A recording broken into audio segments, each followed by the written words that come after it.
On the Medical Watch, new hope for people with spinal cord injuries. Doctors are using an experimental, easy-to-deliver drug with surprising results. Medical reporter Dina Baer explains the science behind the new treatment and why patients are eager to get their hands on it. A local patient who got the drug says it's nothing short of remarkable, walking when she could barely take steps. Other patients reported renewed hand function to brush their teeth or use a mobile phone. This new drug is showing promise to take recovery a step further.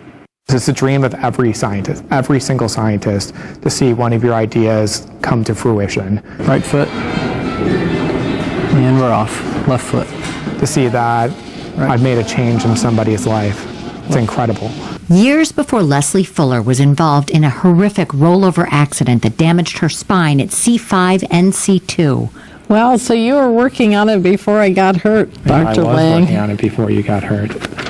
Brad Lang was in a lab at Case Western Reserve University, working alongside a renowned researcher. Jerry Silver is a luminary of spinal cord injury, trying to look at why your spinal cord doesn't regenerate, and spent the better part of 40 years on that single question. In 2011, they found a possible answer. Axons connect your brain to your body. Axons are the cables that deliver messages from the brain to the body.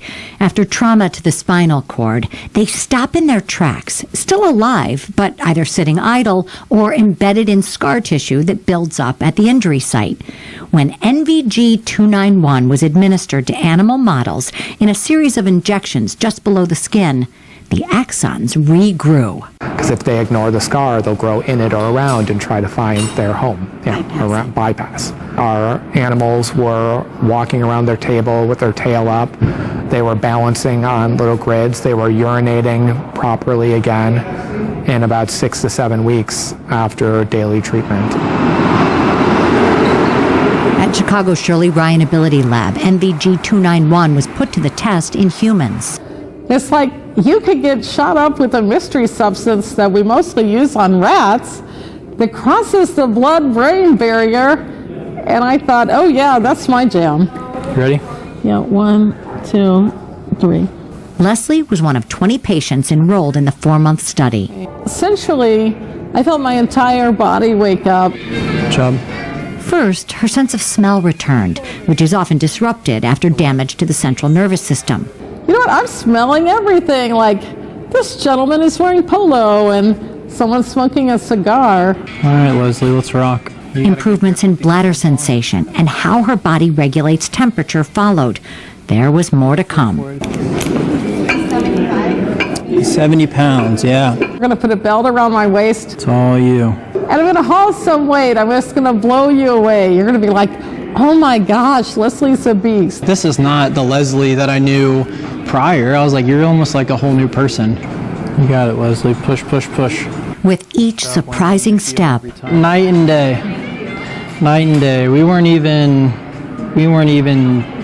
taking steps. We weren't even close to taking steps. The more stimulation to the nervous system. We don't know what this looks like in a year. We don't know what this looks like in 2 years. You know, it's not happening overnight. Well, it takes a lot of repetitions, right? So it's not something that happens quickly or within a few weeks. It just takes a lot of consistent repetitions, challenge the nervous system, and then kind of see what happens. At Driven, a neuro recovery center just outside Indianapolis.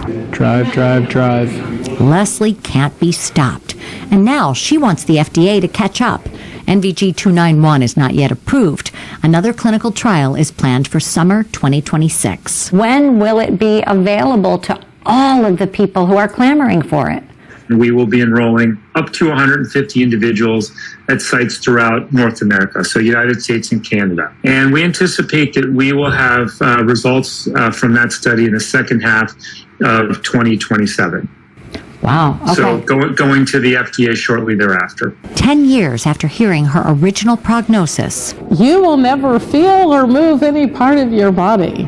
Leslie is standing up for herself and the spinal cord injury community. We have an extremely high suicide rate in my community. Too long we have been without hope. It's finally enabling us to win this game. You're doing great. NVG-291 may one day be used for stroke, traumatic brain injury, or hearing loss, and possibly neurodegenerative diseases like ALS. Sadly, the drug's co-inventor, Jerry Silver, passed away in early 2025 before he was able to see any patient progress. We will continue to update the progress.